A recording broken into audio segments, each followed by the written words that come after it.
আমাদের খেলোয়াড়দেরকে সামনের দিকে এগিয়ে নিয়ে যাওয়ার জন্য জেলা ক্রীড়া সংস্থার প্রত্যেকটি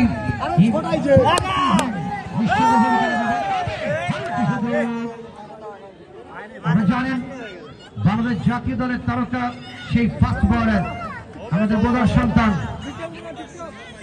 ক্রিকেটে অসাধারণ বল করেছেন, কিন্তু আনফরচুনেটলি ইনজুরির কারণে শেষের ম্যাচে খেলতে পারেনি শরীফুল ইসলাম এবং মোর্শেদ আমাদের ভারতের 17 জাতীয় দলের খেলোয়াড়। খেলোয়াড়ের পরিবর্তন স্বাগতিক দলের পক্ষে 12 নম্বর জার্সি বের হয়ে যাবে। 12 নম্বর জার্সি মাঠে বের হয়েছিল গত 30 না, তার জায়গায় মাঠে আসেন যথারীতি 13 নম্বর জার্সি সতীর্থ খেলোয়াড়ি অবস্থায় আসছেন রুসানা।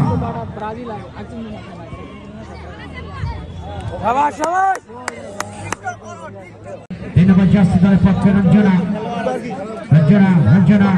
সাহায্য থেকে যোগা দিয়েছেন অবস্থা বল করছে 7 নম্বর সাদিয়া। ইনপাস করেছেন আপনার প্রান্ত থেকে বড় জয়প্রহার আক্রমণ রচনায়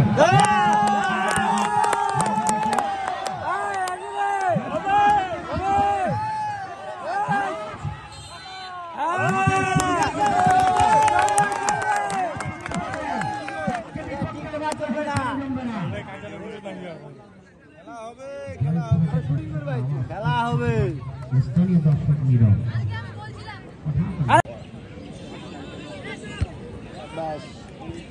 ফোর্থ রেফারির তালিকা অবশ্য আসেনি, আমরা সাবু ভাইকে দেখতে পাচ্ছি তিনি হাওয়া হাঁকাচ্ছেন ওখানে অবশ্য।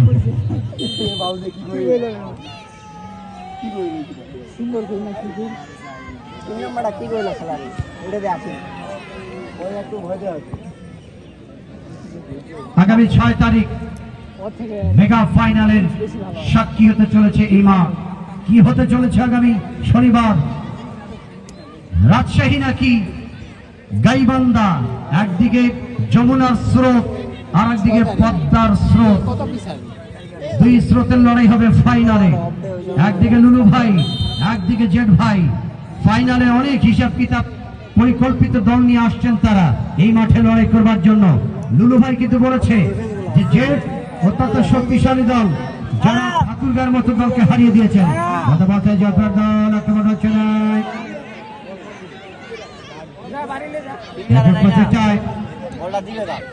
বল পেয়ে গেছে 4 নম্বর জাতীয় দলের পক্ষে প্রিয়াঙ্কা। আমাদের টপ রক্তপাত থেকে হ্যাঁ পঞ্চগড় দল পুনর আক্রমণ হচ্ছে না, লেফট সাইড থেকে মধ্যমাঠ।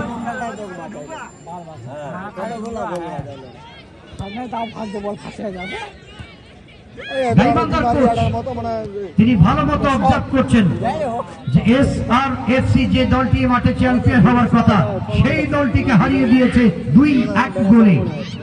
অতএব রাজশাহীর সঙ্গে খেলতে হলে অত্যন্ত শক্তিমত্তা এবং মাঠের প্ল্যানিং অফ দ্য গেম সবকিছু দারুণ ভাবে সাফ করে সেই কনসার্ন নিয়ে ঝাঁপিয়ে পড়বার প্রত্যাশায় গাইবান্ধা দলটি রাজশাহীর বিরুদ্ধে।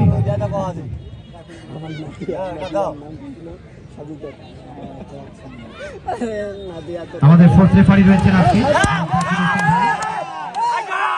জাকির হোসেন ভাই রয়েছেন ফোর্থ রেফারি এবং ম্যাচ কমিশনার রয়েছেন যথারীতি জনাব মকলিসুর রহমান দুলু। ধন্যবাদ জানাচ্ছি তাদের জন্য। মধ্যমাঠ থেকে লম্বা সেন্টার দূরপাল্লার শট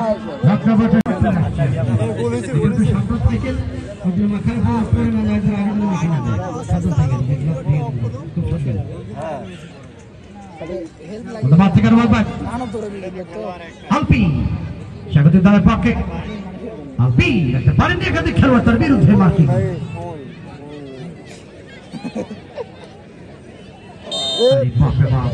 ये काम आ गया भाई।